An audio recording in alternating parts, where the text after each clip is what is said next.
네, 오늘 본문의 말씀은 우리가 너무나도 잘 아는 말씀이죠. 스데반의 설교입니다. 스데반이 성령이 충만하여 큰 이적과 기사를 베풀고 많은 사람들 앞에 하나님의 놀라운 능력을 행한 그 사실을 사람들이 목도한 결과 오히려 스데반을 칭찬하고 스데반을 격려하고 하나님의 귀한 일들을 감당하는 스데반을 향하여서 정말 그에게 잘하였노라고 칭찬해도 부족할 판인데, 오늘 스데반이 행한 결과는 그들에게 어려운 마음을 갖게 하였고 또 그들에게 시기하고 질투하는 마음을 가져서 오히려 주의 말씀을 증거하는 스데반을 향하여서 공격하고 있는 것을 보게 됩니다. 돈으로 거짓 증인들을 매수하여서 스데반을 위험한 상황에 빠뜨리고 결국 죽음으로 몰아가고 있는 유대주의자들, 유대인들, 하나님의 백성이라고 하는 그들의 무리들을 우리는 보고 있는 것입니다. 그러나 스데반은 이 상황 가운데 그가 행했던 일들이 어떤 일이었느냐? 하나님께서 그와 함께 하심의 은혜로 지혜와 성령의 충만함으로 스데반은 그들과 맞서 대응할 수 있었고요. 또한 스데반이 처한 상황의 어려운 모습 속에서 그가 사람들과의 관계 속에서 어려움을 해결하려고 하는 것이 아니라 오히려 그 기회를 삼아 주의 말씀을 증거하는 설교의 기회로 삼았다는 것을 오늘 우리가 본받을 모습이라고 할 수 있는 거죠. 오늘 주일 아침에도 말씀을 드렸지만 다윗이 처한 상황 속에서 다윗 또한 여러 사람들 앞에 변명하려 하지 않았습니다. 도망자의 인생을 살면서도 그는 그들 앞에 맞서 싸워 그들을 대항하지도 않았습니다.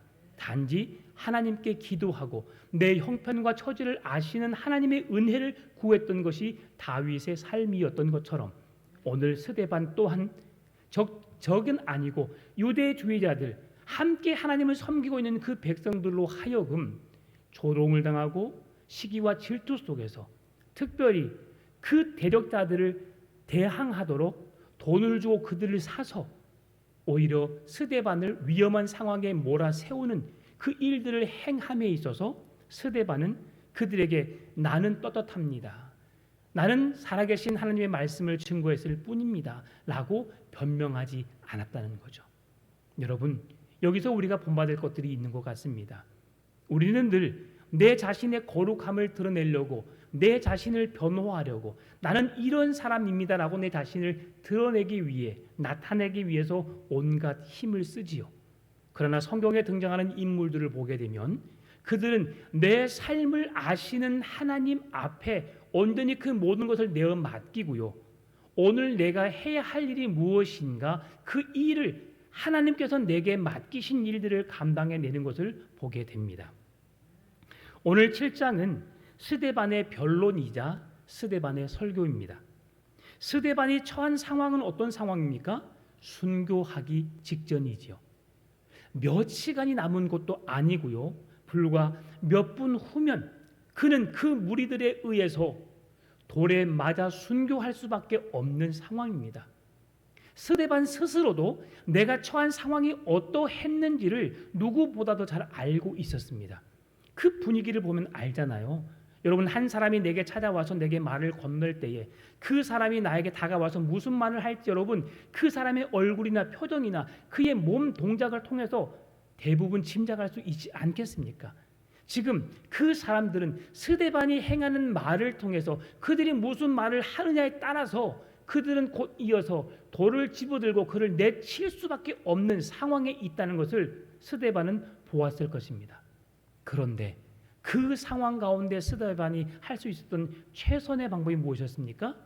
그들을 향하여서 하나님을 만나도록 하는, 하나님의 구원의 은혜가 그들에게 임하도록 하기 위한 하나님의 말씀을 증거하는 일을 마지막 죽기 직전에 선택하였다고 하는 것입니다.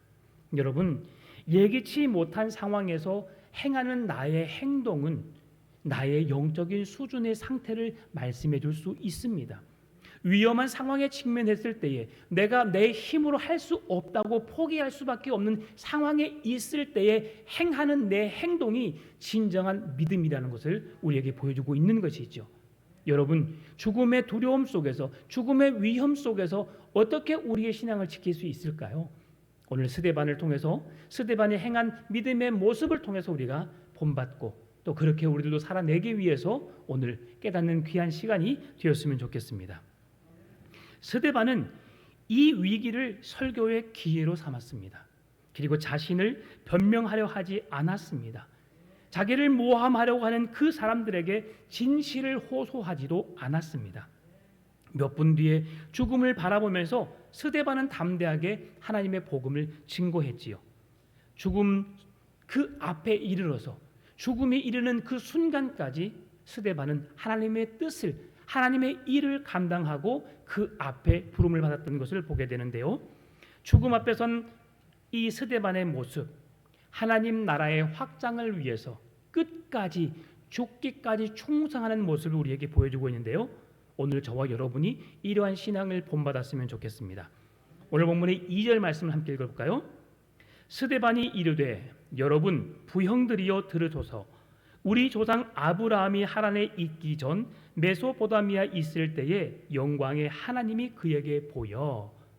자, 스데반이 이 같은 동족들에게 자기를 죽이려고 모함하는 백성들을 향하여서 뭐라고 부르고 있습니까?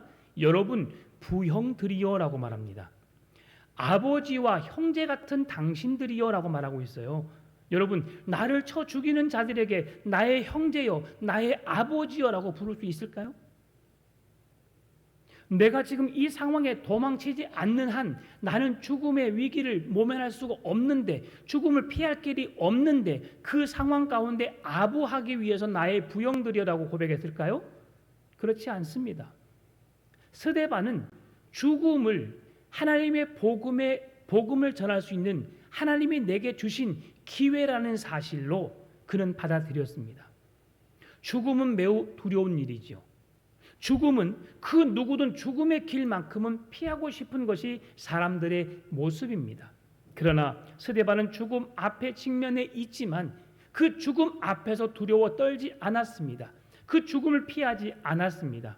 그리고 그 죽음의 자리에서 하나님의 복음이 증거되어지고 나를 모함하고 나를 해하고 나를 죽이려고 하는 그들을 향하여서 하나님께서 그들에게 베푸신 구원의 소식, 복된 소식, 하나님의 말씀을 통해서 그들의 심령 가운데 깨닫게 하고 하나님 말씀 앞으로 그들을 인도해 가는 귀한 사명을 감당했다는 것을 우리에게 보여주고 있습니다.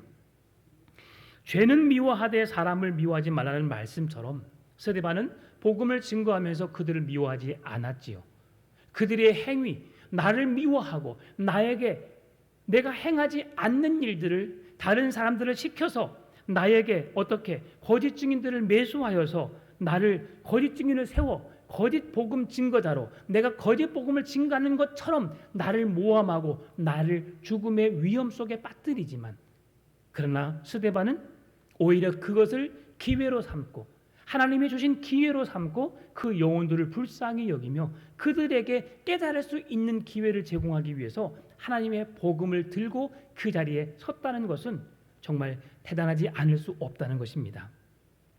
스데반의 설교는 구약 성경의 전체적인 요약을 지금 이스라엘 백성들이 해주고 있거든요.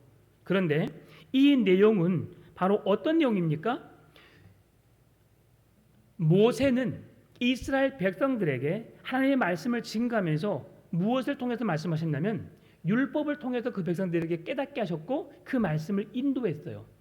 오늘 신약의 시대에 와서 이 스데반은 그의 설교의 스타팅 포인트를 어떻게 잡았느냐? 이스라엘 백성들이, 유대주의자들이 자기들의 믿음의 조상, 우리는 거룩한 하나님의 백성이라는 자부심을 가지고 있는 것을 알고 그들에게 그들이 믿는 아브라함, 믿음의 조상이라고 하고 하나님의 거룩한 백성, 그의 혈통을 잇는 우리라고 하는 그 신앙의 본질을 건드려서 그들에게 메시지를 전하고 있어요. 그래서 그들이 거부하지 못하고 왜 저가 우리의 조상의 말을 이야기하지?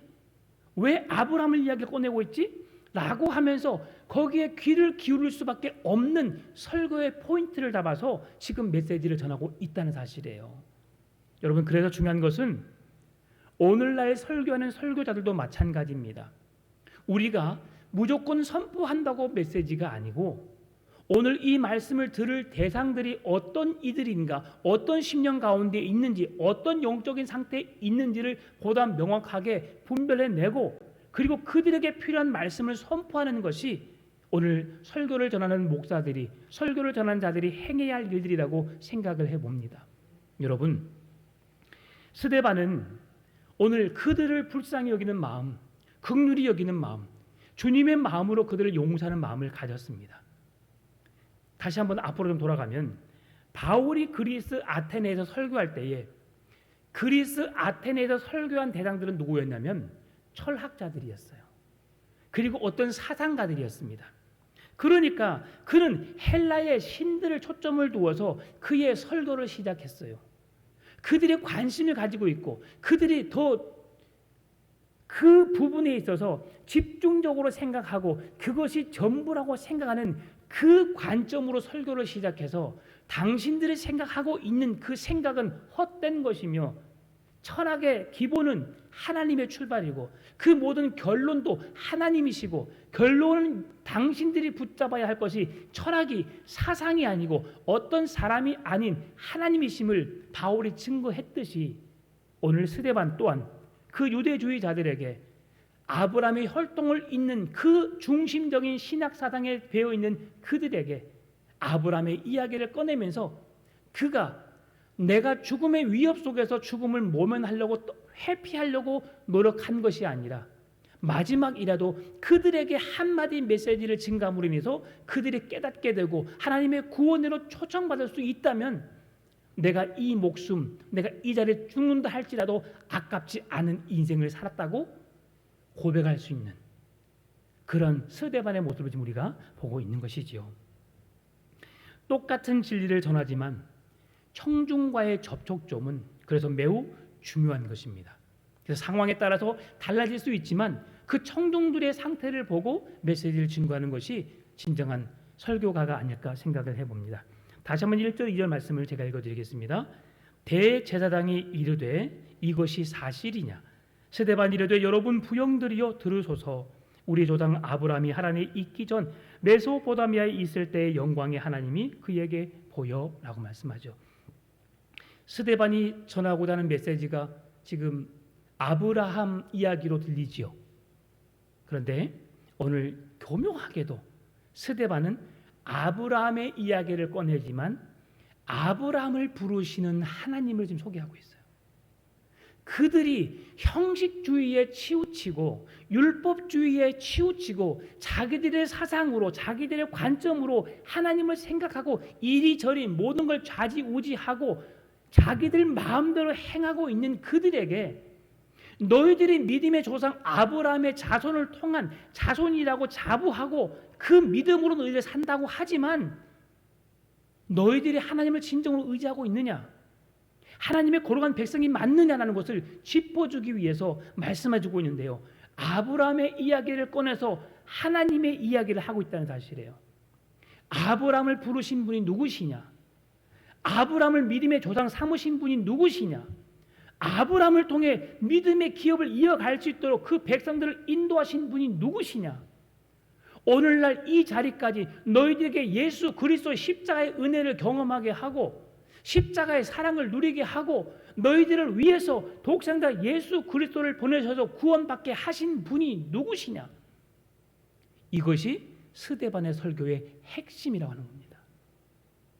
그래서 교회는 성부, 성자, 성령 삼위일체 하나님에 대한 이야기가 빠지면 그것은 설교가 아닙니다.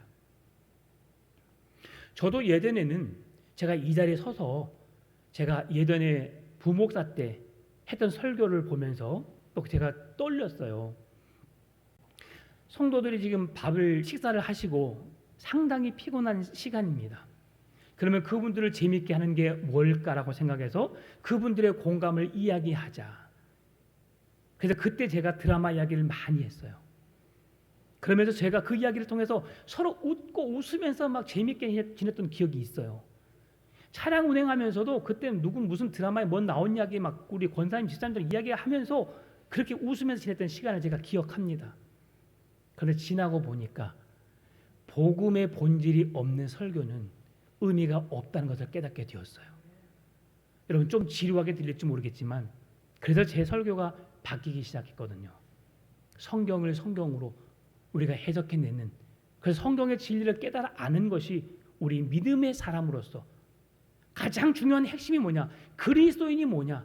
하나님을 알아야 되는 것이다. 하나님과 함께하는 것이다. 그래서 오늘 스데반은 그 본질인 하나님의 말씀을 진행하고 있는 거죠.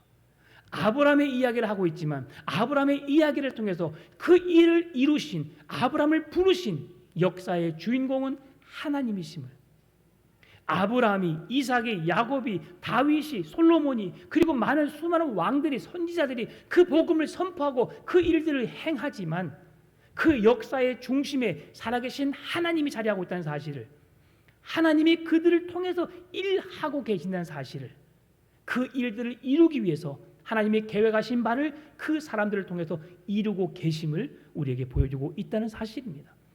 여러분 오늘도 우리가 그냥 이 시간을 보내지만 우리가 되어지는 모습을 보면서 마음 아파하고 괴롭고 힘든 모습들이 계속 나타나지만 여전히 하나님은 그러한 우리들의 상황 속에서 일하고 계시고요, 우리의 마음들을 붙잡아 계셔서 그 일들을 통해서 주의 뜻을 이루기 위해서 여전히 주님은 일하고 계시는 줄 믿습니다. 그 하나님에 의해서 내가 쓰임받는 스데반이 되도록, 그 하나님에 의해서 쓰임받는 아브라함이 되도록 내가 노력을 할 때에 하나님은 나를 통해 그 역사를 이루어 가시는 거예요. 뒷전에서 멀리 서서 바라만 보고 방관의 자세로 있는 자들에게 하나님이 역사하지 않습니다. 더 힘써 기도해야 하고요, 더 이 일을 위해서 하나님이 뜻이 어디에 있는지 우리가 그 뜻을 구하고 찾아야 되겠지요. 지혜롭지 못하게 마음대로 움직이며 막 쑥대밭을 만드는 것을 원하지 않습니다. 그래서 하나님의 지혜가 필요한 것이죠. 오늘 스데반이 지혜와 성령으로 하나님 앞에 서서 그 대적자들과 함께 대응 맞서 싸울 때에 그가 하나님의 온전한 뜻을 이룰 수 있었던 것을 보게 되거든요. 따라서 사랑하는 성도 여러분, 하나님의 지혜와 성령의 은혜로 일하시는 하나님 중심 안에서 주의 뜻을 이루어가는 아름다운 신앙의 삶을 살아갈 수 있기를 바랍니다. 2절을 보게 되면 스데반은 하나님 앞에 나타나신 분이 영광의 하나님이심을 말씀해주고 있거든요. 영광의 하나님이 보여. 여러분, 이 영광이란 단어는 오직 창조주 하나님, 삼위일체 되신 하나님께만 사용되어지는 단어입니다. 아, 당신을 뵈니까 참으로 영광스럽습니다. 여러분, 이 영광은 오직 하나님께만 돌려드리는 단어입니다. 근데 우리는 이 영광을 함부로 쓰지요. 오직 하나님을 향하여서 그의 뜻을 나타내고 그의 인품과 그의 성품과 그의 일하심을 나타낼 때에 그분이 행하신 일을 통해 나타내어진 결과를 보면서 하나님의 이름을 높여드릴 때에 하나님의 영광을 우리가 선포하는 것입니다. 아브라함처럼 재력 있고 단단한 기반을 가진 유지가 모든 것을 정리하고 가족들과 함께 이민을 결정했을 때 결코 쉬운 일이 아니었지요. 그러나 이 일들을 행할 수 있는 이유가 무엇이었습니까? 아브라함에게 나타난 하나님의 영광을 보았기 때문에, 아브라함이 이상 중에 나타난 하나님의 영광을 보았기 때문에 아브라함은 75세의 나이로 자기가 가지고 있는 부와 명예와 권력, 그동안 75년 동안 살아왔던 기반을 다 내려놓고 주의 말씀에 순종해서 따라갈 수 있었다는 것이지요. 지금 하나님께서 여러분에게 말씀하신다면 여러분, 내 집을 싸고 목적지를 알지 못하는 그곳으로 나갈 수 있는 분이 몇이나 될까요? 지금 당장 저에게 떠나라고 한들 저도 떠날 자신이 없습니다. 그런데 아브라함이 만난 하나님, 이상 중에 하나님을 만났기 때문에 아브라함은 과감하게 모든 걸 내려놓고 떠날 수 있었던 것이죠. 그래서 그는 떠났습니다. 3절에 이르시되 내 고향과 친척을 떠나 내가 내게 보일 땅으로 가라 하시니, 하나님께서 우리의 인생을 바꾸실 놀라운 계획은 언제 시작되느냐? 떠나는 것으로부터 시작되는 줄 믿습니다. 죄악된 삶으로부터 떠나는, 내가 알게 모르게 지었던 죄악의 그 자리를 벗어나는 것, 하나님이 기뻐하시지 않는 삶의 모습에서 내가 떠나는 것이 하나님이 나를 통해 일하시는, 역사하시는 첫 출발점이 된다는 것을 기억하시기 바랍니다. 왜 하나님께서 아브라함에게 너의 본토, 친척 아비의 집 갈대아 우르를 떠나라고 했을까요? 그것은 우상으로 들끓는 곳이었습니다. 우상이 그곳에 지배하였고, 아브라함의 아버지 데라의 직업이 무엇이었습니까? 우상을 만들어 파는 자였습니다. 우상을 숭배하는 자였습니다. 그렇기 때문에 그 자리를 떠나 하나님의 거룩한 곳으로 나오라라고 말씀하신 거죠. 하나님이 모세를 부르실 때도 네가 선 곳은 거룩한 땅이니 그곳에 신을 벗고 하나님의 거룩한 앞에 서라라고 하는 것이죠. 더럽고 추악한 그 땅이 더러운 곳이 아닙니다. 모세가 섰던 그 땅이 더러워서가 아니고 거룩하신 하나님 앞에 네가 서기 때문에 죄악된 모습을 벗어버리고 하나님의 거룩함 앞에 설 수 있는 자격을 준비하는 자로 서라. 오늘 그것이 성경의 핵심인 거예요. 갈대아 우르를 떠나라고 했던 것은 뭐냐면, 죄악된 세상, 네가 그동안 의지했고 네가 바라보았고 전부라고 생각했던 그것으로부터 떠날 때에 하나님의 역사가 시작된다는 것을 보여주신 것입니다. 여러분, 아브라함이 보여주신 이상이 무엇입니까? 떠났습니다. 그런데 아브라함이 가다가 중간에 하란이라는 곳에 멈춰 섭니다. 하란이라는 곳에 멈춰 서게 되는데, 하란에 왜 멈춰 서게 됐죠? 갈대아 우르와 비슷한 상황이에요. 하란이란 지역이 우상을 섬기는 지역이고요, 그의 지리적인 형태가 하란과 우르가 거의 동등합니다. 그래서 아버지 데라가 잠깐 여기서 쉬자, 그리고 그의 조카 롯의 탐욕으로 인하여서 그곳에 얻을 것이 많으니까 잠깐 멈춰 설 것을 이야기했던, 결국은 하나님께서 데라가 그곳에서 죽지 않으면 아브라함을 통해 일할 수 없다라고 생각을 하셨기 때문에 그곳에 잠깐 머무르게 하셨고, 그리고 아버지 데라가 죽은 다음에 하나님께서 행하실 일들을 행하신 것을 볼 때에 때로는 잠깐 지금 멈춰 있는 것 같고 아무것도 행하지 않는 것 같이 보이지만 그 순간에도 여전히 하나님은 일하고 계시다는 사실이죠. 내가 일하려고 할 때에 누군가가 나에게 걸림돌이 되어서 그 일들을 행하지 못하게 막는다면 하나님은 그 일을 해결하고 난 이후에 그 하나님의 일을 행하도록 이끄신다는 것이죠. 아직도 세속에, 아직도 우상에게 내 마음을 내려놓지 못하니까 결국 그 아버지로 인하여서 하나님의 온전한 일, 믿음의 조상이라고 하는, 하나님의 거룩한 백성이라고 하는 주의 뜻을 이루기 위해서 그 길을 걸어가야 할 그에게 아버지 데라라고 하는 걸림돌이 있으니까 하나님이 그곳에 잠깐 멈춰서게 하셨다가 그 일을 해결하신 다음에 그 길을 걸어가게 하신 거죠. 여러분, 아브라함은 정말 어떻게 버텼을까 생각해 봅니다. 오늘 본문의 말씀을 보게 되면 아브라함이 어떤 상황에 직면해 있냐면, 하나님께서 내가 너에게 수많은 민족을 이루게 하시겠다, 내가 너에게 약속된 땅을 너에게 선물로 주겠다라고 말씀하시거든요. 그런데 아브라함은 그 땅을 보지도 못합니다. 그 땅을 받지도 못하지요. 그리고 그 기업을 누구에게 주느냐? 너의 자손을 통해 주겠다고 말씀하시는데, 아브라함과 사라는 나이가 많이 들어서 그의 생산할 수 있는 능력이, 아이를 출생할 수 있는 능력이 벌써 끊어진 상태입니다. 그리고 그의 삶 속에 자녀라는 인생이 없었는데, 내가 너의 혈통을 통해서, 너의 자손을 통해서 수많은 민족을 이루게 하겠다, 너를 통해서 복을 주시는데 그 땅을 내가 너에게 기업으로 주겠다라고 말씀하세요. 여러분, 내가 눈으로 볼 수 없고 내가 경험할 수 없고 내가 만지지 못하는데 내가 어떻게 확신할 수 있겠어요?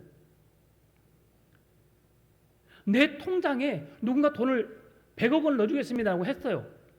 그럼 여러분, 통장에 내 돈 100억 원이 들어오기 전까지는 내 것이 아닙니다. 통장이 우리는 들어와야지 내 것이다라고 하잖아요. 이게 우리의 모습이거든요. 그런데 아브라함은 통장에 100억 원이 들어오지 않아도 하나님의 약속된 말씀을 듣고 그 하나님의 영광 중에 임하시는 하나님을 만나 뵙는 그 인생 속에서 떠날 수 있었고, 하나님의 말씀이기 때문에 그 약속된 말씀을 믿을 수 있었고 그 길을 걸어갈 수 있었던 거죠.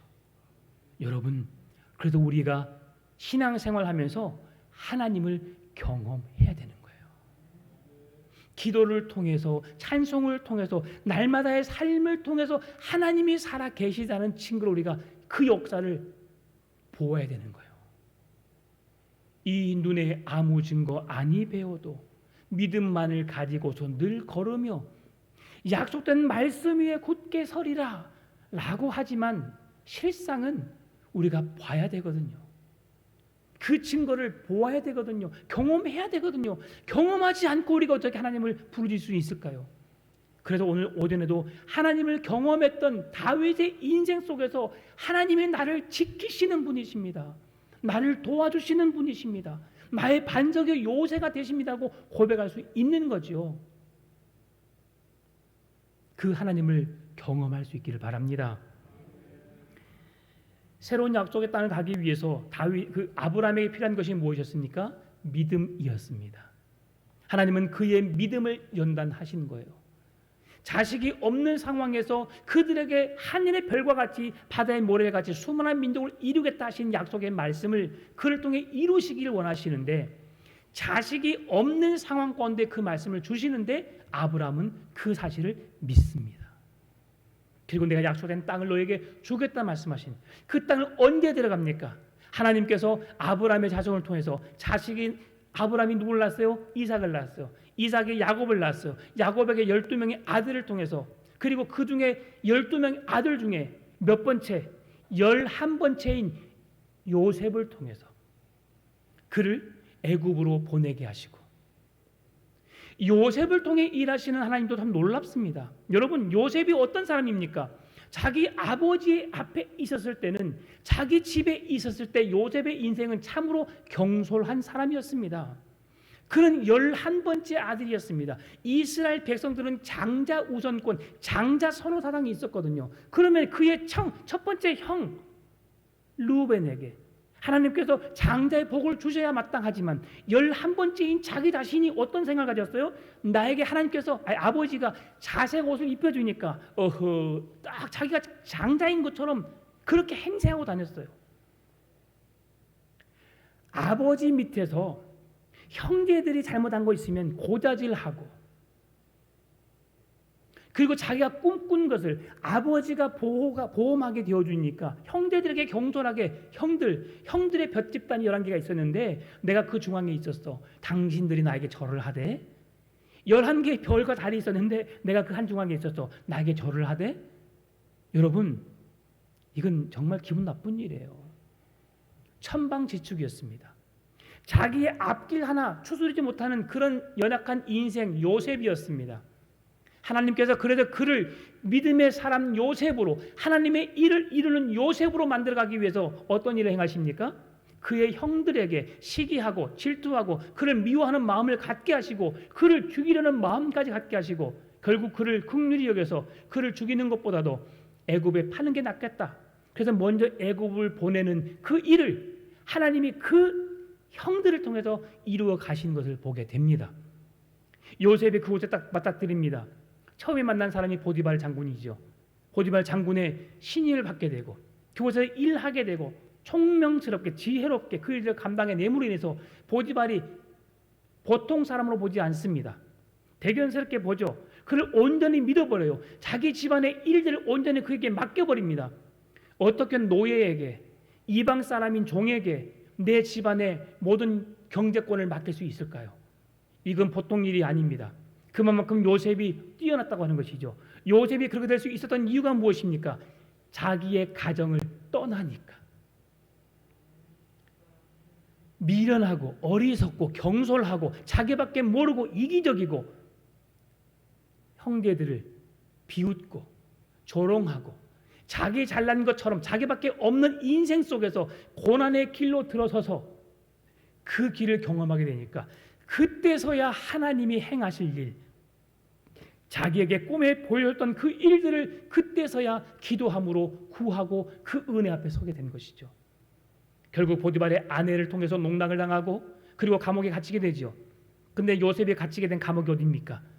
노예들이 들어가는 감옥이 아니라 정치 지도자들이, 그런 높은 신분에 있는 자들이 들어갈 수밖에 없는 그 감옥으로 보냅니다. 왜 그곳에 보내졌을까요? 보디발이 그곳에 보냈습니다. 그러면 왜 보디발의 그를 그곳에 보내게 하셨을까요? 누가 일하신 것이라고요? 하나님께서. 결국 사람이 행한 것 같지만 그 모든 되어진 과정들을 하나님이 일하시고 계시다는 사실을 우리에게 보게 하시는 거예요. 오늘 스데반 집사는 이 과정들을 지금 설명하시면서 하나님이 일하고 계시고 하나님이 역사하고 계시고 너희들을 주목하고 계시다는 사실을 지금 보여주기 위해서 담대하게 말씀을 죽음 앞에서도 선포하고 있는 것입니다. 그런 상황 속에서 요셉이 어떻게 됩니까? 결국은 감옥에 갇히게 되잖아요. 그랬을 때 하나님께서 그에게 새로운 경험을 하게 하십니다. 새로운 정치, 경제를 경험하게 하고요. 그곳에서 애굽의 총리가 될 수 있는 지도자의 훈련을 거기서 하게 하십니다. 얼마나 그가 신실했으면, 가정에 있었더라면 형제들에 의해서 미움을 받고 아버지 바지자랑 붙잡고 다니면서 그냥 아버지의 기쁨이 되는 그런 인생을 살았을 경솔한 그의 인생 가운데서 하나님의 그의 생명을, 그의 삶을 애굽으로 보낸 이후에 그는 하나님의 지혜를 가지고 이스라엘 백성을 건져내는, 하나님의 구원의 길로 이스라엘 백성들을 인도해 가는 하나님의 일하심의 역사를 이루기 위해서 그 중심에 서서 하나님의 뜻을 이루어내는 사람으로 서 있다는 사실이죠. 그리고 요셉이 그곳에서 감옥에서 떡 맡은 관원장과 술 맡은 관원장을 만나게 하고 그들의 꿈을 해석해 준 다음에 그의 삶이 바로 복직될 줄 알았는데 3년이나 시간이 더 지납니다. 왜요? 여러분, 성경 역사를 보게 되면 시간이 정해져 있지 않기 때문에 몇 년, 몇 시간인지 몰라요. 떡 맡은 관원장, 술 맡은 관원장의 꿈을 해석해 준 다음에 그가 바로 복직되었구나 라고 생각할 수 있지만 3년이라는 긴 시간이 지나고 난 이후에야 바로의 꿈을 해석해 줍니다.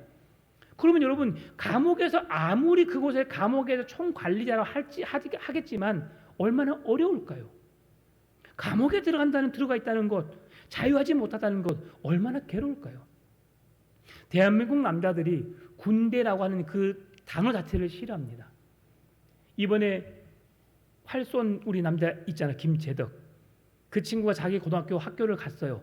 그때는 첫 아이가 묻는 질문이 그것이었습니다. 너는 좋겠다, 군대 면제받아서. 여러분, 군대는 감금되는 곳이 아닙니다. 이 나라를 위해서 내가 충성하고 헌신하고 정말 내 형제 부모를 지키는, 저 우리를 향해 대적해오는 저 북한이라고 하는 나라를 향해서 맞서 싸울 수 있는 그런 시간이거든요. 저 또한 2년 2개월이 싫었습니다. 국방부의 시계는 언제나 돌아가지만 그 시계는 너무 더디 가다는 것을 느꼈거든요. 그런데 그곳이 감옥이라고 생각해 보세요. 2년 3년 쉽게 지나가지 않습니다. 그 고난의 시간을 이겨내고 난 이후에 하나님께서 바로의 꿈을 해석하게 하고 바로 앞에 그 꿈을 해석하자 바로가 그에게 국무총리라고 하는 자리를, 그 감옥에서 그의 어떤 인사적인 관리, 행정적인 관리를 다 배우게 하신 다음에 그 자리에 서게 하신 것을 보게 됩니다. 얼마나 정확하십니까? 그리고 그 백성들 앞에 이스라엘 백성들을 인도하여서 7년 풍년, 7년 흉년이라고 하는 그 어려운 시국 속에서 모든 나라들이 그 앞에 왔을 때에 결국 그가 이스라엘의 자손이라는 것을 드러내게 하시고, 그리고 그의 아버지 부모 형제들을 데리고 와서 이곳에 먹고 살게 하라고 한 그 시작점이 뭐냐? 애굽에서 내가 너희 민족을 400년 동안 있게 하리라라는 말씀을 이루시기 위해서 하나님께서 요셉을 애굽으로 몰아세우셨고 애굽으로 보내셔서 7년 풍년과 7년 흉년을 겪게 하셔서 결국 그 백성들이, 이스라엘 민족이 애굽으로 내려오게 하셨다는 사실. 이 모든 되어지는 과정을 누가 하셨다고요? 하나님께서. 이것이 하나님이 행하신 일입니다.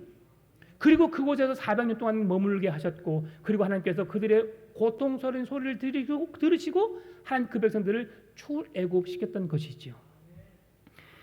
이러한 일들을 통해서 하나님께서 아브라함을 통해서 행하신 일들, 그리고 또한 8절의 말씀을 보게 되면 8절, 할례의 언약을 아브라함에게 주셨더니 그가 이삭을 낳아 여드레 만에 할례를 행하고 이삭이 야곱이 우리 12조상을 낳으니라라고 말씀합니다. 이 할례의 언약은 무엇입니까? 약속 없는 땅, 약속 없는 자녀에게 할례를 주어서 언약의 백성 삼으시겠다고 하는 말씀. 이건 다시 앞으로 돌아가면 아브라함이 주신 말씀이잖아요. 그런데 자식이 없음에도 불구하고 아브라함은 그 할례의 언약, 그 민족을 너에게 줄 것이라는 약속을 믿고 의지하고 신뢰할 수 있었다는 걸 우리에게 말씀해 주고 있죠. 9절 10절 말씀 한번 더 볼까요? 여러 조상이 요셉을 시기하여 애굽에 팔았더니 하나님이 그와 함께 계셔 그 모든 환난에서 건져내사 애굽 왕 바로 앞에서 은총과 지혜를 주심에 바로가 그를 애굽과 자기 온 집의 통치자로 세웠느니라. 여러분, 하나님은 반드시 약속을 지키시는 분이십니다. 하나님은 자신에게 말씀하신 모든 것을 책임져 주시는 분이십니다. 여러분, 믿음은 결코 계산이 아닙니다. 내가 이렇게 통밥을 굴려서 이렇게 될 거야라고 하는 과정 속에 나타난 것이 아니고 철저하게 하나님의 계획 속에서 하나님이 이루시고자 하는 일들을 나의 삶을 통해 보여주신다는 사실을 기억하시고, 주의 말씀 앞에 서는 자들, 주의 말씀을 의지하고 그 말씀을 붙드는 자들에게 하나님께서 그 은혜를 베푸신다는 사실이죠. 따라서 하나님께서 사용하시는 사람, 하나님께서 쓰시는 사람은 따로 있다는 것이죠. 어떤 사람? 준비된 사람. 주님 앞에 쓰임 받을 수 있도록 준비되어 있는 사람. 하나님은 그 사람을 통해서 일하시는 거예요. 우리가 보기에 이 교회를 위해서 일할 사람이 누가 있을까? 교회에 소망이 없어. 이건 내 생각이에요.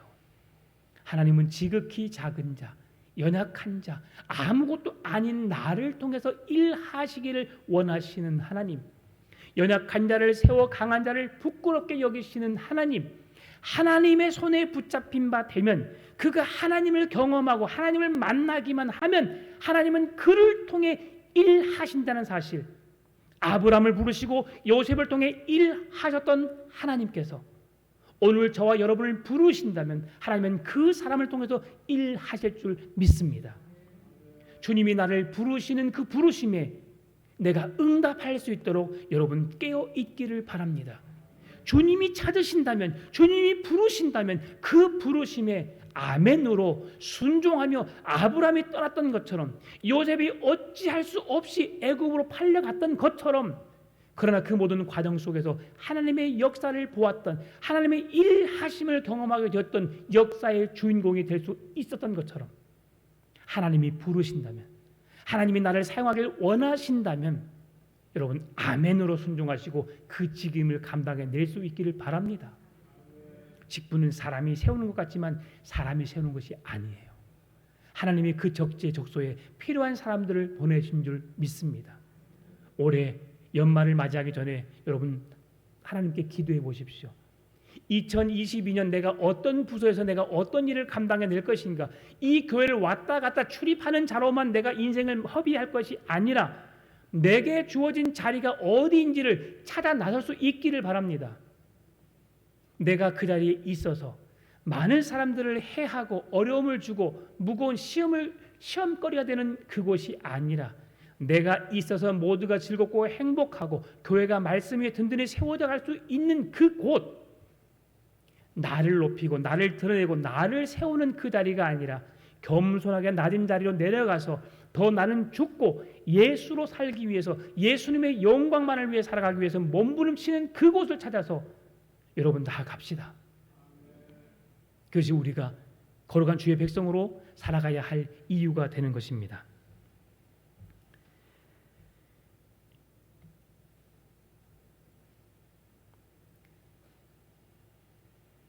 결국 요셉은 이제 그곳 애굽 땅에서 죽음을 맞이하게 돼요.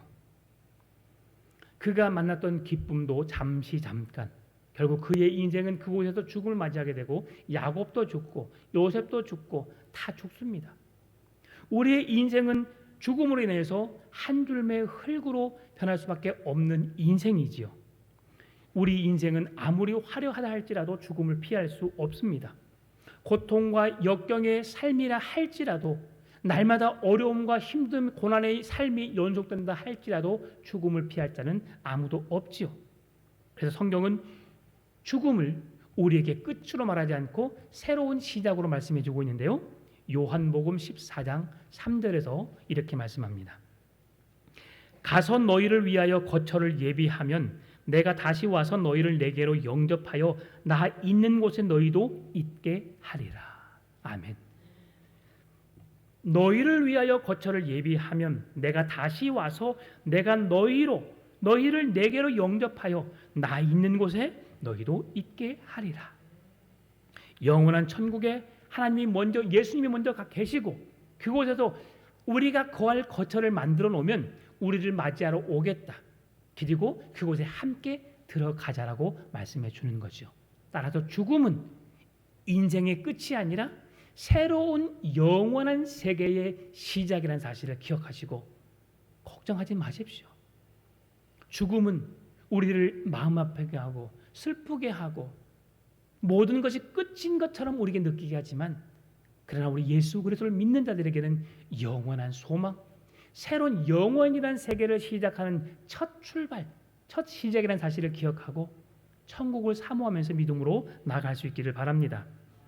스데반이 죽음 앞에서 그토록 담대할 수 있었던 이유가 바로 여기에 있었어요.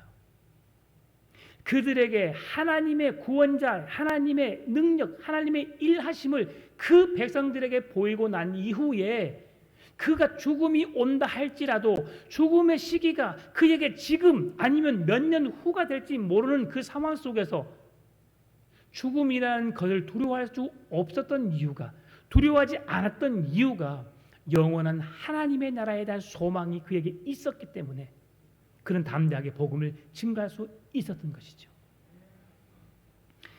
이 시대의 스데반이 되시기를 바랍니다. 이 시대에 하나님의 복음을 증거하는 나팔수가 되시기를 바랍니다. 하나님의 복음을 증거하면서 하나님의 영광을 드러내면서 하나님의 귀한 일들을 감당해낼 수 있기를 바랍니다. 오늘 스데반은 자신의 설교를 통해서 분명히 드러낼 수 있었던, 분명히 그가 하고 싶었던 말씀이 무엇입니까? 그들에게 하나님께서 일하심을, 그리고 너희들 또한 하나님에 의해서 쓰임받는 자가 되기를, 영원한 천국을 소망하는 구원받은 백성이 되기를 오늘 간절히 바라고 있습니다. 여러분, 그냥 교회만 왔다 갔다 하는 인생이 아니라 이 시대에 한 획을 긋는 하나님의 나라 주의 영광을 위해 쓰임받을 수 있는, 그래서 이 교회가 역시 그분의 기도가, 그분의 섬김이, 그분의 헌신이 이 교회를 세워갔어. 그러나 그 모든 일을 행하시는 분은 하나님이심을 고백하면서 하나님의 온전한 교회, 거룩한 교회 공동체를 세워가는 우리 풍암천원교회 되기를 주의 이름으로 축원합니다. 참 좋으신 아버지 하나님, 우리의 인생이 살아도 주를 위해, 죽어도 주를 위해 사는 인생이 되게 하여 주옵소서. 하나님의 사람 스데반이 그렇게 쓰임받았던 것처럼 아브라함, 요셉이 하나님의 손에 붙잡힌 바 되어 귀하게 쓰임받았던 것처럼 우리들도 그렇게 신실한 주의 종으로 쓰임받는 삶이 되게 하여 주옵소서. 우리 풍암전원교회가 하나님의 손에 의하여서 귀하게 쓰임받고 하나님의 영광을 드러내며 영원한 천국을 소망하는 귀한 교회가 되게 하여 주옵소서. 감사합니다. 살아계신 예수님의 이름으로 기도드리옵나이다. 아멘.